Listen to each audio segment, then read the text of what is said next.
এই তিনটে নিউজ দেখেন। একটা বিএনপি নির্বাচন নিয়ে ঈদের পরে আন্দোলনের কৌশল যেন প্রফেসর ইউনূসকে চাপে রাখা যায়।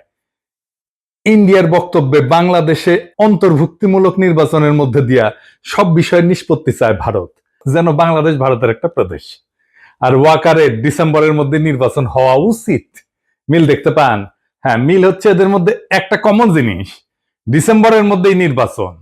আমি বলছি ওয়াকার, বিএনপি, আওয়ামী লীগ আর ইন্ডিয়া এই চারটা মিলে একটা ঐক্য হয়েছে। এই ঐক্যের লক্ষ্য হচ্ছে প্রফেসর ইউনূসকে তাড়ানো, ভাগানো তাড়াতাড়ি। এতে চার পক্ষেরই লাভ। রাষ্ট্রটায় কোনো সংস্কার হবে না, যা আগে ছিল তাই থাকবে, ঘুরে মাগুর স্যাং। আর্মির জেনারেলরা যে আকাম করছে, গুম খুনে যুক্ত ছিল, সেটার বিচার হবে না।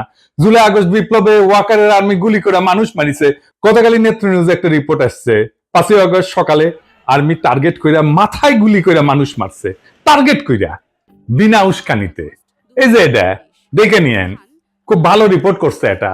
এগুলার বিচার যেন না হয়, এইটা ওয়াকার চায়। যারা গুম খুনে যুক্ত ছিল তাদের যেন বিচার না হয়, বিডিআর হত্যাকাণ্ডের যেন বিচার না হয়। শুনেন তার মুখেই। এই বর্বরতা কোনো সেনা সদস্য করেনি, সম্পূর্ণটাই তদানীন্তন বিজিবি সদস্য দ্বারা সংঘটিত। Full stop. এখানে কোনো ইফ এবং বাট নাই। এই ওয়াকারের নেতৃত্বেই প্রাণঘাতী অস্ত্র দিয়া বিক্ষোভকারীদের গুলি করে মারা হয়েছে। আয়নাঘর ভিজিট করতে বাধা দিছে প্রফেসর ইউনূসকে। নিজে গেছে ভিজিট করতে, উই গেছে ভিজিট করতে। ওর আর্মি অফিসাররা তো এই কাজ করেছে, উই গেছে, যায় নাই। হাসনাতকে ডাইকা হুমকি দিছে পরিশুদ্ধ আওয়ামী লীগ আনবে, ইন্ডিয়া সিকুট দিছে ইনক্লুসিভ নির্বাচন করে। ওয়াকার এরপর থেকে কে হুয়া করে সিকুট দিচ্ছে ইনক্লুসিভ নির্বাচন করে। এই ঐক্যে বিএনপির কি লাভ? সে আর একটা আওয়ামী লীগ হয়ে উঠতে পারবে, ফ্রি স্টাইলে লুটপাট করবে, ভোটার ছাড়া নির্বাচন করবে, গুম খুন শুরু করবে। করছিল তো 2 কোটি নাকি ভোটার, না 1.5 না 2 কোটি ভোটার ভুয়া ভোটার তালিকা করছিল। ক্রসফায়ার করবে, ক্রসফায়ার তো শুরু করছিল বিএনপি, জানেন তো। এটা নিয়ে আসি চেয়ারটা এপিসোড কইরা। আওয়ামী লীগের লাভ, তার বিচার হবে না। এত জুলুম চালানোর পরে যে দলটা নিশ্চিন্ন হয়ে যাওয়ার কথা ছিল, সে আবার ফিরে আসবে রাজনীতিতে। 75-এর পরে ফিরে আসিছে যেভাবে সেইভাবে। আর ইন্ডিয়া, হাসিনা যা দিছে, যা ইন্ডিয়া সারা জীবন মনে রাখবে, সেটা অব্যাহত থাকবে। সে নদী শুকাবে, সীমান্তে বাংলাদেশি নাগরিক মারবে, বাংলাদেশের বাজারে তার পণ্য বেচবে, ভোমা ভোমা পেঁয়াজ খাওয়াবে 300 টাকা কেজিতে। তারপরে বলবে তোমাদের রান্নাঘরে চলে না আমাদের খাবার ছাড়া, আমরাই তো তোমাদের খাওয়ায় বাঁচায় রাখতেছি। রোগী ধরে নিয়ে যাবে ইন্ডিয়ায়। তারপরে বলবে আমাদের এখানে না আসলে তোমাদের গতি কি? চিকিৎসাই তো হবি না তোকে। বাংলাদেশের চাকরির বাজারে সব টপ পজিশন গুলো নিয়ে নেবে। আর কি ট্রানজিট নেবে বাংলাদেশের মধ্যে দিয়া। এই তো প্রফেসর ইউনূস অসংখ্যবার বলছে ডিসেম্বর থেকে জুনের মধ্যে নির্বাচন দিবে। এই সময়টা লাগবে তার সংস্কার করতে। এটা সহ্য হতেছে না। কারণ সংস্কার করলে তো সেই রাষ্ট্রে যথেচ্ছাচার চালানো যাবে না, ভারতীয় আধিপত্য চালানো যাবে না, লুটপাট চালানো যাবে না, আয়না ঘর বানানো যাবে না। এই সংস্কার কেন দরকার একটু বুঝে দেখি, আসেন। রাষ্ট্র কিছু প্রতিষ্ঠানের মিলিত শক্তি। একটা বিল্ডিং যেমন থামের উপরে খাড়ায় থাকে না, রাষ্ট্র দাঁড়ায় থাকে ইনস্টিটিউটের উপরে। যেমন ধরেন আদালত একটা ইনস্টিটিউট বা প্রতিষ্ঠান, আমলাতন্ত্র বা ব্যুরোক্রেসি একটা প্রতিষ্ঠান, মিডিয়া একটা প্রতিষ্ঠান, সেনাবাহিনী একটা প্রতিষ্ঠান, পুলিশ একটা প্রতিষ্ঠান, এমনকি বাজার একটা প্রতিষ্ঠান, অর্থনৈতিক ব্যবস্থা একটা প্রতিষ্ঠান, শেয়ার মার্কেট একটা প্রতিষ্ঠান, নির্বাচন কমিশন একটা প্রতিষ্ঠান। এগুলো কিসের উপরে টিকে থাকে, কার্যকর থাকে কিভাবে? একটা জিনিসে, একটা মাত্র জিনিসে এগুলো কার্যকর থাকে, সেটা হচ্ছে ট্রাস্ট বা বিশ্বাস। আপনার আদালতের উপরে বিশ্বাস থাকতে হবে যে আপনি ওখানে যে ন্যায় বিচার পাবেন। পুলিশের কাছে গেলে আপনি নিরাপত্তা পাবেন, বিশ্বাস থাকতে হবে। নির্বাচনে অবাধে ভোট দিতে পারবেন, এই বিশ্বাসটা থাকতে হবে। প্রশাসনের কাছে গেলে বিনা ঘুষে সেবা পাবেন, এই বিশ্বাস থাকতে হবে। আর্মি আমার রাষ্ট্রকে নিরাপত্তা দেবে, এই বিশ্বাসটা থাকতে হবে। সরকারি হাসপাতালে গেলে রোগের সুচিকিৎসা পাবেন, এই বিশ্বাসটা থাকতে হবে। শেয়ার মার্কেটে গেলে নিরাপদে বিনিয়োগ করতে পারবেন, এই বিশ্বাসটা থাকতে হবে। বাজারে স্বাস্থ্যসম্মত নিরাপদ পণ্য পাবেন সুলভে, এই বিশ্বাসটা থাকতে হবে। তো আপনি কি এইগুলা পান? পান না। আপনি ভোট দিতে পারেন না। ঘুষ ছাড়া ফাইল নড়ে না। বাজার ফাংশন করে না। আপনাকে চাঁদা দিতে হয় ব্যবসা করার জন্য। ব্যাংকে টাকা রাখলে লুট হয়ে যায় সেই টাকা। শেয়ার মার্কেটে আপনার টাকা লুট হয়ে যায় বছরের পর বছর। ওয়াকার বলে আর গুলি চালাবে না সেনাবাহিনী, আর সেই দিনই নিরস্ত্র শান্তিপূর্ণভাবে বিক্ষোভ করা মানুষকে টার্গেট করে মারে ওয়াকারের সেনাবাহিনী। তো বিশ্বাস আছে? থাকে না। যে সেনাবাহিনী দেশ রক্ষা করার কথা, সে আয়না ঘর বানায় ক্যান্টনমেন্টের মধ্যে। যেখানে পশুর মতো বন্দি করে রাখে মানুষদের দিনের পর দিন। আর কত বলবো? তো এই বিশ্বাসটাই ডেমোক্রেসি। শুধু ভোট দেওয়াটা ডেমোক্রেসি না, ভোট ডেমোক্রেসির একটা পার্ট। হাসিনা যে শুধু ভোট দিতে দেয় নাই তা না, সে ইনস্টিটিউট গুলোকে ধ্বংস করছে, ফলে রাষ্ট্র নাই হয়ে গেছে, ভেঙ্গে পড়ছে একেবারে। এইগুলা থেকে বিশ্বাস বা ট্রাস্ট নাই করে দেওয়া হয়েছে। সে বিশ্বাসকে প্রতিস্থাপন করছে কি দিয়া? ভয় দিয়া, টেরর দিয়া। ডেমোক্রেসির মধ্যে বিশ্বাসকে ভয় দিয়া প্রতিস্থাপন কইরা স্বৈরাচার হয়, ফ্যাসিবাদ হয়। আপনি চিন্তা করে দেখেন, আপনার জীবন কাটতো ভয়, সারাক্ষণ ভয়, চাকরির ভয়, সম্পদ হারানোর ভয়, অপমানের ভয়, জেলে যাওয়ার ভয়, গুম হওয়ার ভয়, মাস্তানির শিকার হওয়ার ভয়। প্রফেসর ইউনূসের সরকারের টাইম লাগতেছে কেন সামাল দিতে? কারণ ভয় দিয়ে তো প্রফেসর ইউনূস শাসন করতেছে না, আর ইনস্টিটিউট গুলো তো দাঁড়ায় নাই। এই যে গ্যাপ, এই টাইমে রাষ্ট্র এই অবস্থাতেই থাকবে। সেজন্যই সংস্কার। এই সংস্কার না হইলে ভয় দিয়েই শাসন করতে হবে, যেই আসুক ক্ষমতায়। তাই বলি যে বিএনপি স্বৈরাচার হয়ে উঠতে হবেই, মাপ নাই যদি রাষ্ট্রের সংস্কার না হয়। এই সংস্কারে বাধা দেওয়ার জন্য ইন্ডিয়া আর বিএনপি উর্দি পড়া মাস্তান আনিছে, সে হইতেছে ওয়াকার। ওয়াকার সেই উর্দি পড়া মাস্তান ইন্ডিয়া আর বিএনপির। সে ওয়াকার ইন্ডিয়ার স্বার্থে দেশের রাজনৈতিক গতিমুখ অন্যদিকে ঘুরে দিতেছে। কিভাবে? আমরা জানি ইন্ডিয়া ওয়াকার হাসিনার বনজামাই। শুধু তাই না, সে একজন ইন্ডিয়া অনুরাগী ব্যক্তি। আওয়ামী লীগকে অন্তর্ভুক্ত করে ভবিষ্যতে জাতীয় সংসদ নির্বাচন সম্পন্ন করার জন্য প্রায় প্রকাশ্যেই বলছে। ওয়াকার নিয়মিত ইন্ডিয়ার সেনা প্রধানের সাথে কথা বলে তার পরামর্শে কাজ করে। শুনেন ইন্ডিয়ার সেনা প্রধানের কণ্ঠেই শুনেন। I am in touch with the chief of Bangladesh during the time of when this changeover took place. I was in constant touch with him, and even thereafter, in November 24, we had a video conference also. As far as the military cooperation is concerned, is again going up in the same way. Our officers have moved there for the NDC also. There is no let up on that side. When we talk about the relationship we should talk about when there is an elected government. So as of now, the relationship is with the military is well and perfect. এটা ভারতীয় সরকারের পক্ষ থেকে বারংবার দাবি করা হয়েছে। ভারতীয় মিডিয়ায় পালকি শর্মা ওয়াকারকে ভারতপন্থী জেনারেল বলে পরিচয় করাই দিছে।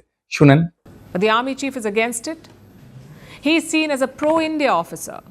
ফ্যাসিস্ট হাসিনার পক্ষ অবলম্বন করে সে এই অপরাজনীতি করেই চলতেছে। এর বিপরীতে অন্তর্বর্তীকালীন সরকারের প্রধান উপদেষ্টা ডক্টর মোহাম্মদ ইউনূস কোনো রাজনীতি বুঝেন না বা করেনও না, অথবা করতে পারেন না। কিন্তু বিএনপির বিপরীতে ব্যাপকভাবে তার জনপ্রিয়তা বাড়তেছে। এর কারণ কি? তিনটা কারণ, প্রধান কারণ। প্রথমত, তার সরকার দুর্নীতিমুক্ত।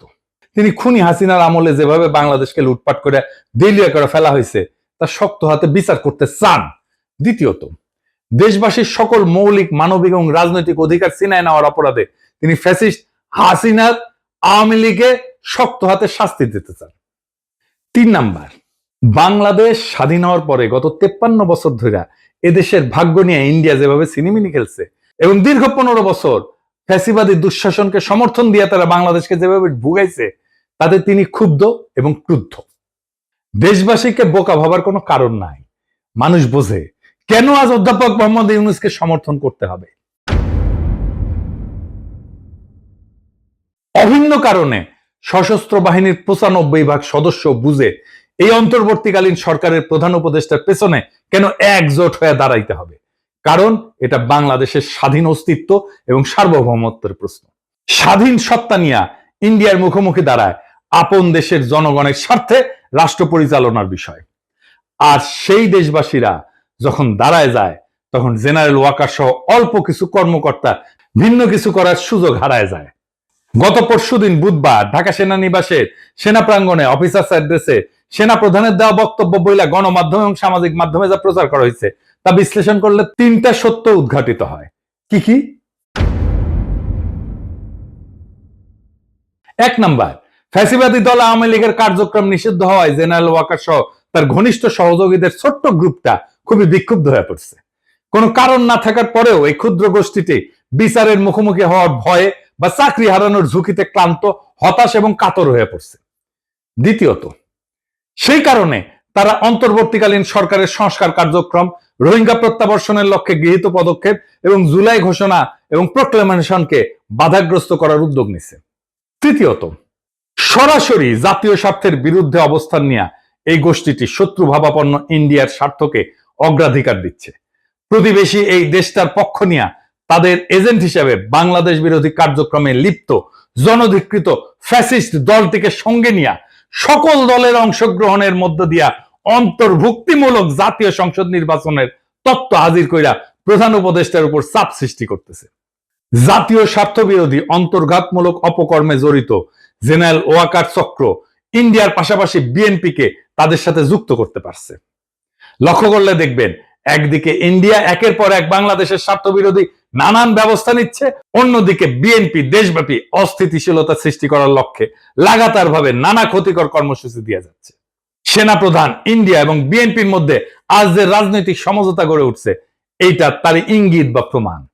শুধু তাই না, দেশবাসী বিস্ময়ের সঙ্গে লক্ষ্য করতেছে মাঝে মধ্যেই জেনারেল ওয়াকার চাকরিজীবী হিসেবে তার সরকারি চাকরির কাজের সীমানা অতিক্রম করে রাজনীতি নিয়ে বিতর্কিত মন্তব্য করে যাচ্ছে। তার পছন্দের নিষিদ্ধ দলটার পক্ষ অবলম্বন করে সশস্ত্র বাহিনীকে অপব্যবহারের চেষ্টা চালাচ্ছেন, যা ফ্যাসিবাদের অন্ধকার যুগে কখনোই তাকে করতে দেখা যায়নি। ফ্যাসিবাদের অন্ধকার যুগে কখনোই সে সরকারের উপরে চাপ সৃষ্টি করে নাই। তিনি তখন খুনি হাসিনাকে সেবা দান এবং ঘাতক, হন্তারক এবং লুটেরাদের ক্ষমতা নিরঙ্কুশ এবং চিরস্থায়ী করার কাজে ব্যস্ত ছিলেন। বিগত মাসগুলোতে ইন্ডিয়ার পত্রপত্রিকায় বাংলাদেশের রাজনৈতিক পরিস্থিতির ব্যাপারে যে সমস্ত বৈরী সংবাদ বিশ্লেষণ প্রকাশিত হয়েছে, এর অনেক কিছুই গত বুধবার সেনাবাহিনী প্রধানের কণ্ঠে উচ্চারিত হয়েছে।